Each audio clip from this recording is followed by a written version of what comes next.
A graça e a paz do nosso Senhor e Salvador Jesus Cristo seja com todos. Nós temos compartilhado uma série de mensagens na primeira carta de João e nesta ocasião eu gostaria de compartilhar um texto que se encontra no capítulo 3 de 1 João, dos versículos 11 ao 24. 1 João 3, do 11 ao 24, e assim está escrito na palavra de Deus. Porque a mensagem que ouvistes desde o princípio é esta, que nos amemos uns aos outros. Não segundo Caim, que era do maligno e assassinou a seu irmão. E por que o assassinou? Porque as suas obras eram más e as de seu irmão justas. Irmãos, não vos maravilheis se o mundo vos odeia. Nós sabemos que já passamos da morte para a vida porque amamos os irmãos. Aquele que não ama permanece na morte. Todo aquele que odeia a seu irmão é assassino. Ora, vós sabeis que todo assassino não tem a vida eterna permanente em si. Nisto conhecemos o amor de Cristo, o amor que Cristo deu a sua vida por nós e devemos dar nossa vida pelos irmãos. Ora, aquele que possuir recursos deste mundo e vir a seu irmão padecer necessidade e fechar-lhe o seu coração, como pode permanecer nele o amor de Deus? Filhinhos, não amemos de palavra, nem de língua, mas de fato e de verdade.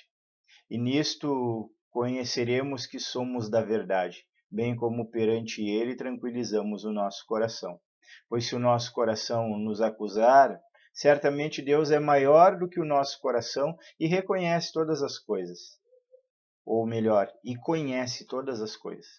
Amados, se o coração não nos acusar, temos confiança diante de Deus. E aquilo que pedimos dele recebemos porque guardamos os seus mandamentos e fazemos diante dele o que lhe é agradável. Ora, o seu mandamento é este, que creiamos em o nome de seu Filho Jesus Cristo e nos amemos uns aos outros segundo o mandamento que nos ordenou. E aquele que guarda os seus mandamentos permanece em Deus e Deus nele. E nisto conhecemos que ele permanece em nós, pelo Espírito que nos deu. Vamos orar ao Senhor e pedir a sua graça para a nossa meditação? Oremos. Pai, nós nos colocamos diante da tua presença e louvamos o teu santo nome, papai. Muito obrigado por este dia que o Senhor nos concedeu, Pai querido. Muito obrigado pelas bênçãos da tua presença, da tua palavra e do teu perdão sobre as nossas vidas. Muito obrigado, Senhor, pelo pão que o Senhor nos tem concedido a cada dia, o alimento, Senhor, o vestuário, Pai querido, o teto, Pai querido, sobre as nossas cabeças, Pai querido, a maneira como o Senhor tem nos abençoado e permitido que vivamos com segurança, nutridos, guardados pelo Senhor. Tudo isso é motivo, Pai querido, para louvor e glória ao teu santo nome, papai. Obrigado pela palavra que nos dás e pelas verdades que elas trazem, Senhor, à nossa mente e ao nosso coração.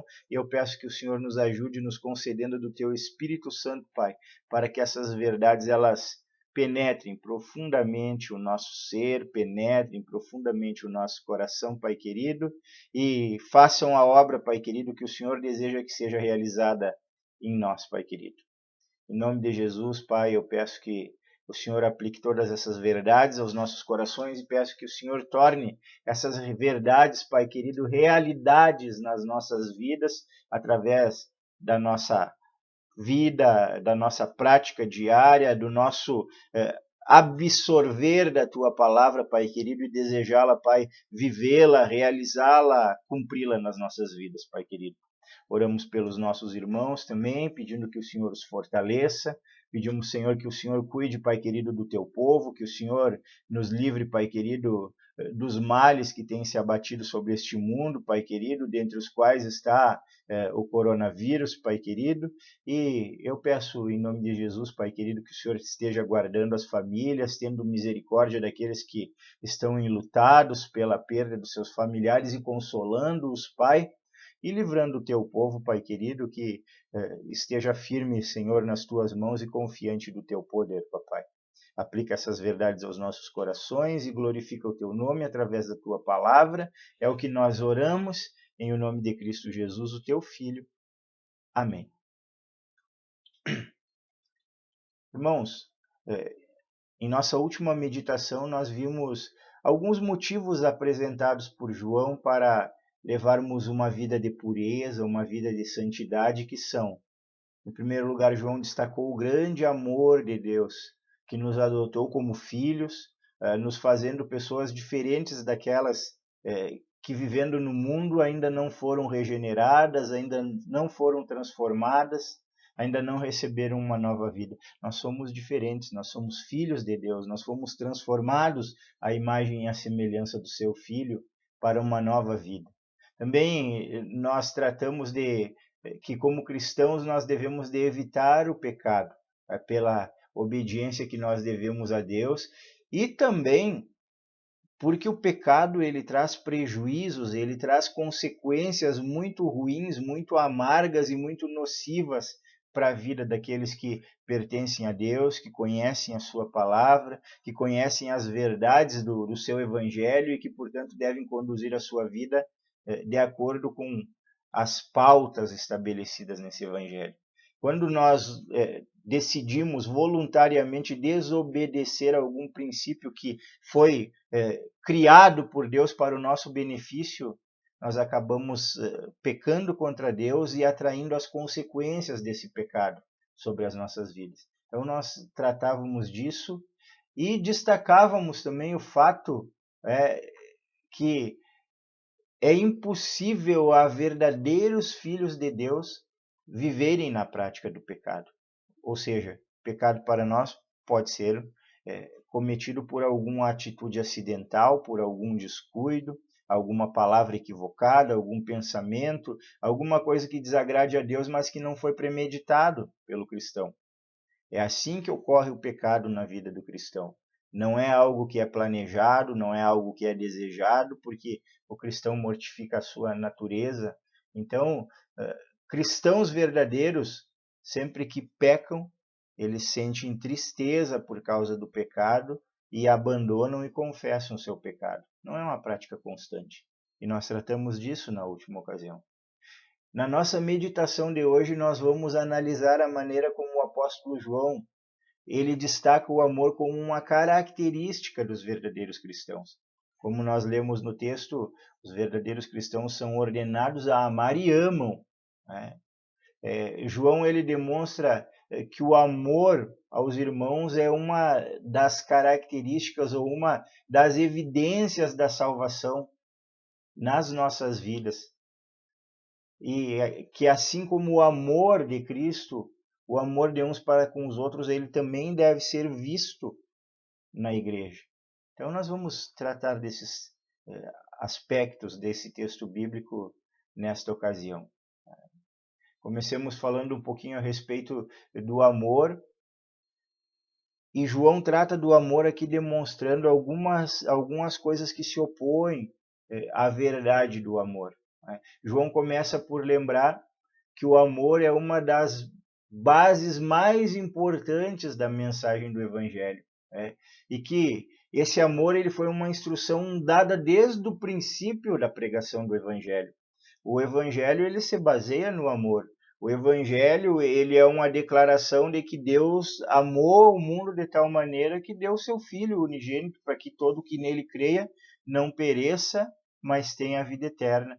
Por amor, Cristo se entregou e morreu no lugar de pecadores, para que pecadores pudessem viver da maneira que ele viveu. Então, os verdadeiros cristãos, eles amam-se sinceramente e devem cuidar para que não haja nenhum tipo de dissimulação, de falsidade, de engano em relação ao amor. O amor do cristão deve ser um amor verdadeiro. E João aqui ele nos apresenta, como nós fizemos leitura no texto, a figura de Caim, né? o primeiro assassino. É como uma figura totalmente contrária ao que é o verdadeiro amor. É uma figura de ódio, é uma figura de demonstração não de amor, mas de ódio. E que demonstra que a verdadeira adoração a Deus não é uma falsa religião, não é uma prática de ritos, não é um ofertar de qualquer coisa que seja, mas é uma prática baseada e fundamentada no amor. Quando nós olhamos para a história de Caim e Abel, que se encontra lá no livro de Gênesis, no capítulo 4, nós vemos os dois irmãos com o mesmo objetivo aparentemente, oferecer adoração a Deus. Abel, de maneira correta e com a disposição certa de coração. Já Caim, ao contrário, o objetivo dele era oferecer uma adoração à sua maneira, e que era uma adoração que não partia do íntimo do coração dele, porque isso fica demonstrado pelo fato de que o ódio ao irmão Abel é maior do que a sua devoção a Deus. Deus, em alguns momentos, vem ter com Caim. No entanto, Caim, a demonstração dele, a intenção dele parece que antes de oferecer uma adoração a Deus, é calar a adoração do irmão dele, demonstrando ódio, desprezo pelo irmão e desrespeito pelo próprio Deus e pela sua instituição da adoração, como era naquele momento. Já quando nós olhamos para a disposição de Caim, nós vemos aqui uma demonstração de total desprezo, ódio. Jesus, no tempo dele, também fez uma oposição, uma demonstração de como os religiosos do seu tempo estavam distantes de Deus, ao ponto de não o reconhecerem como filho de Deus, sendo ele filho de Deus.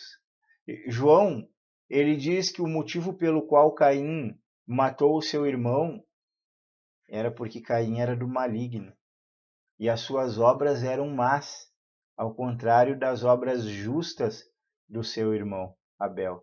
Então, a ideia transmitida aqui por João é de que Caim é um símbolo do mundo. Caim odiou Abel, não porque ele era mau.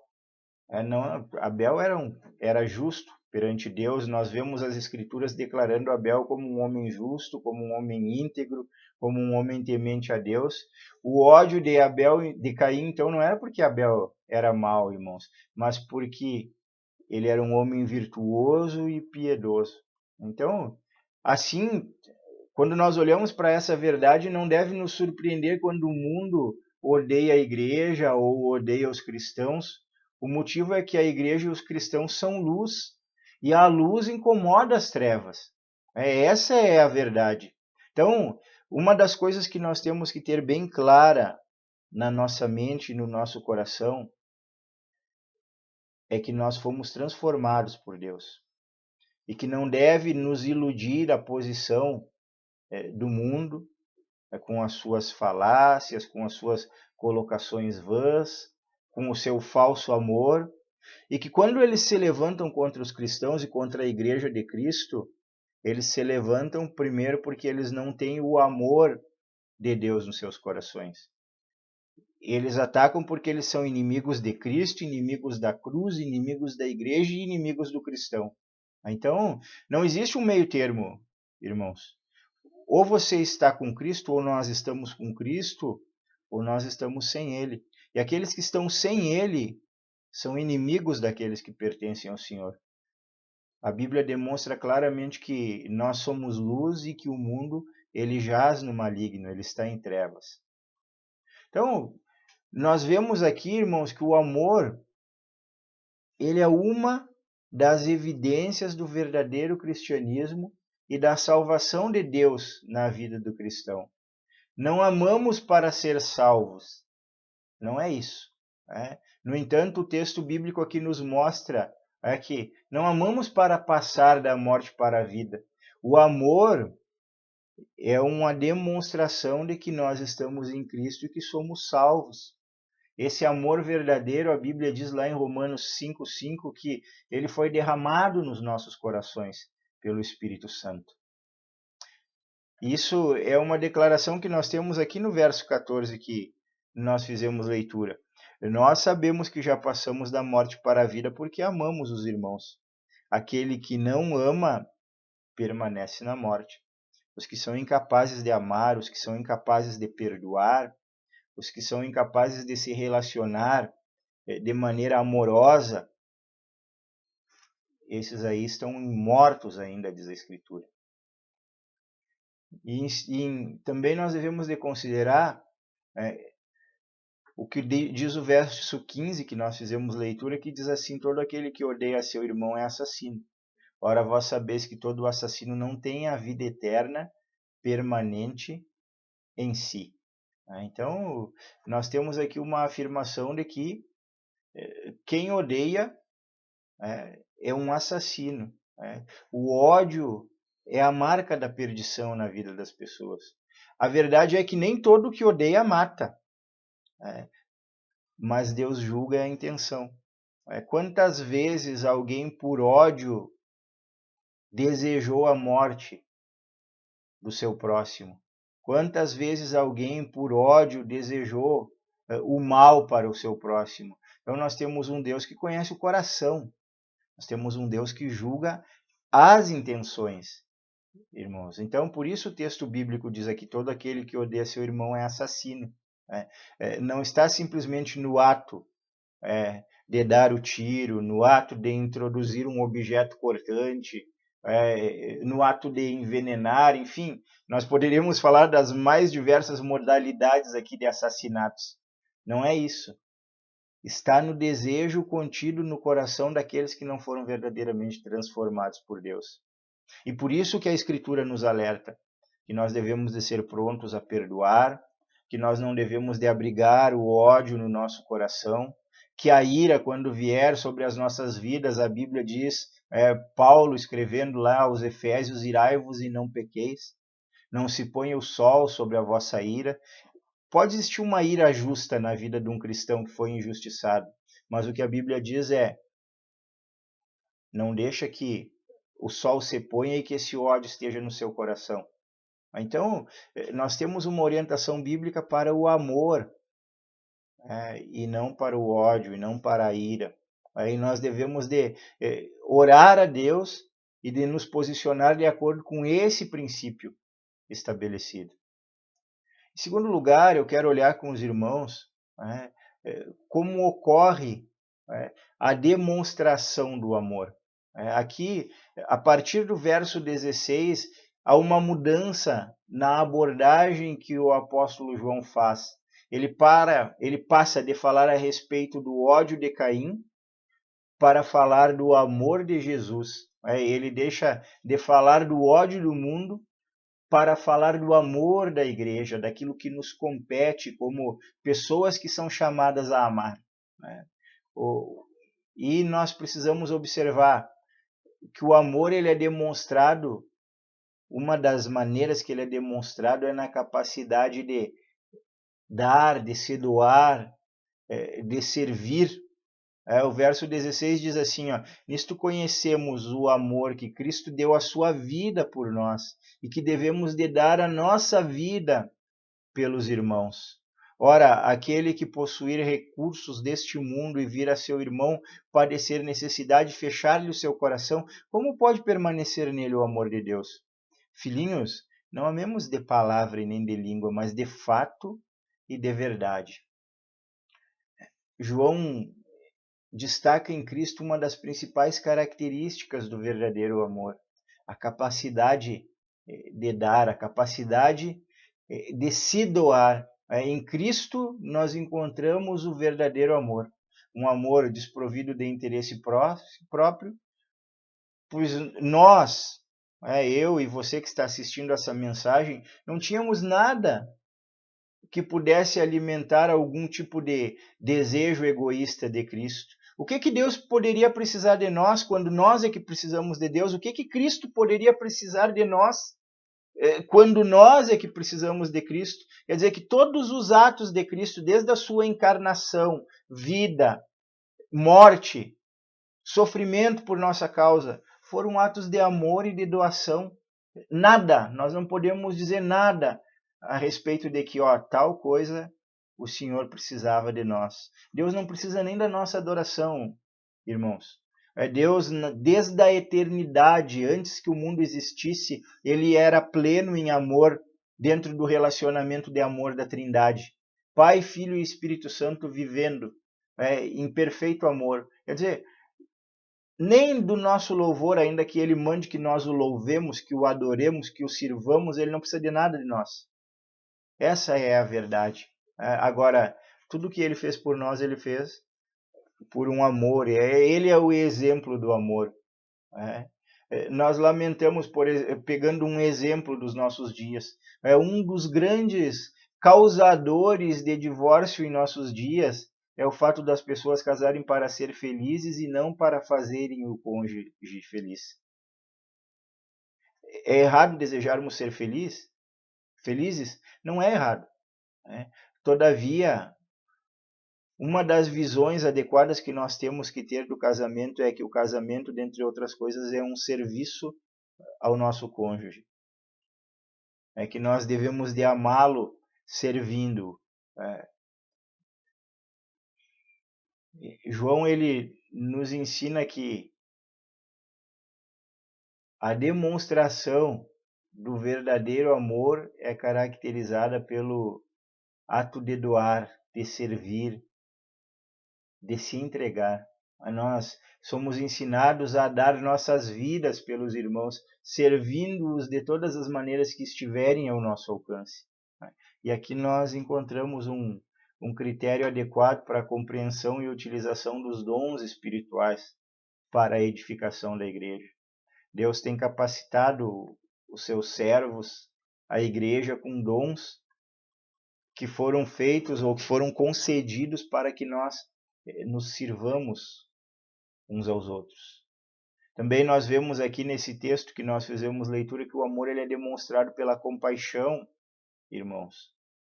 Uma das maneiras de demonstrar o amor é pela compaixão e socorro. João ensina que uma forma de demonstrar o amor é na ajuda daqueles irmãos que passam por necessidades, sejam elas financeiras, sejam elas espirituais, sejam elas emocionais. Aqui o que mais é destacado é a questão financeira, mas em todas as questões nós precisamos estar dispostos a servir, a ajudar, a socorrer quando os nossos irmãos necessitarem de socorro. Então, o amor é demonstrado na prática por meio do socorro que vem de um coração aberto e generoso. Essa é a grande maneira de demonstrar o amor. O amor é demonstrado também, irmãos, pela ação, pela prática. É um grande desafio para o cristão sair do discurso para a prática. É ir além do conhecimento teórico. É abandonar as nossas áreas de conforto. Falar de amor é fácil, é simples, é confortável. Praticar nem sempre. João chama os destinatários da carta a amar de fato e de verdade, é dito aqui. A amar socorrendo materialmente, a amar socorrendo espiritualmente, a amar socorrendo emocionalmente e de todas as maneiras práticas possíveis que porventura os nossos irmãos venham a necessitar. Assim como Tiago desafia os seus destinatários na sua carta a demonstrar a fé pela prática das boas obras, João desafia a demonstrar o amor também na prática. Então, esse é o nosso grande desafio como cristãos. É isso que o texto bíblico nos desafia. Amemos de palavra. Não amemos apenas de palavra nem de língua, mas de fato e de verdade, é dito o texto aqui. Amemos de fato, de verdade. Por último, nós vemos dos versos 19 ao 24 do texto que nós fizemos leitura, o resultado do amor. Aqueles que amam podem ter uma consciência tranquila. O amor que se doa, o amor que socorre, o amor demonstrado de maneira prática, eles devem tranquilizar a nossa consciência em relação ao fato de que pertencemos à verdade e que a verdade ela está em nós, irmãos. João, aqui nesses versículos do 19 ao 21 diz assim: E nisto conhecemos que somos da verdade, bem como perante ele tranquilizaremos o nosso coração. Pois se o nosso coração nos acusar, certamente Deus é maior do que o nosso coração e conhece todas as coisas. Amados, se o coração não nos acusa, temos confiança diante de Deus. Então, João ele está se referindo à maneira como, por vezes, conversamos com a nossa própria consciência em relação à nossa salvação em Cristo por meio da sua obra. Todavia, João nos lembra aqui que em alguns momentos a nossa consciência ou o nosso coração, eles podem ser exigentes, rigorosos conosco, mais até do que o próprio Deus. E nesse caso nós devemos descansar na misericórdia e na graça de Deus. Somos desafiados pela palavra a deixarmos de lado as incertezas, as dúvidas, as angústias e confiarmos plenamente na obra que foi realizada em nosso favor, né? Levando em conta não o nosso merecimento, mas o merecimento do Senhor Jesus. Porque nós reconhecemos que a salvação é pela graça. Mas nós reconhecemos que não é por alguma coisa que nós tenhamos feito, mas por aquilo que fizeram por nós. Jesus fez por nós. Também nós podemos ter a certeza aqui, nesse texto, a respeito das orações que serão respondidas. O texto bíblico diz assim: E aquilo que pedimos dele e recebemos porque guardamos os seus mandamentos e fazemos diante dele o que lhe é agradável. Ora, o seu mandamento é este, que creiamos em o nome do seu Filho Jesus Cristo e nos amemos uns aos outros, segundo o mandamento que nos ordenou.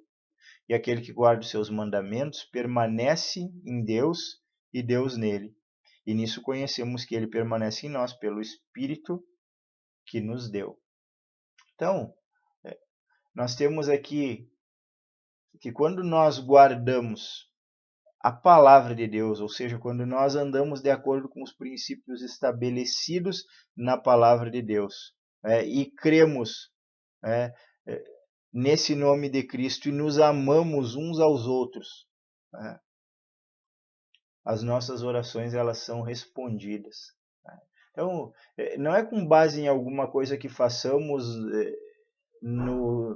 para termos essas orações respondidas, mas nas condições indispensáveis para recebermos a resposta das nossas orações, ou seja, é indispensável, em primeiro lugar, crermos em nome de Jesus Cristo, ou seja, praticarmos a palavra dele. É indispensável nós nos amarmos uns aos outros, de acordo com essa palavra também. E quando nós fazemos isso, a consequência do que vem para as nossas vidas é a resposta das nossas orações. Nós podemos ter essa fé de que Deus ele está respondendo. Talvez nem sempre ele responda favorável e exatamente como nós estamos pedindo, porque ele sabe aquilo que é o melhor para nós. Todavia, nós vamos obter, se formos fiéis, respostas para a nossa oração. E nós temos a garantia aqui no texto bíblico de que aqueles que guardam os mandamentos do Senhor permanecem em Deus e Deus permanece neles. Então nós temos a garantia da permanência de Deus nas nossas vidas mediante o compromisso que nós temos com a palavra. Isso é grande, irmãos, é grandioso. É o fato de nós termos a presença de Deus em nossas vidas e, como o texto bíblico diz aqui, pelo Espírito que ele nos deu. Então, aqueles que são filhos de Deus têm essa garantia. Deus está neles. Deus está habitando na minha vida, Deus está habitando na sua, porque nós também temos um compromisso com Deus e vivemos a nossa vida de acordo com os princípios estabelecidos pela sua palavra. Isso é muito importante para nós. Tenhamos esse compromisso e vivamos essa realidade.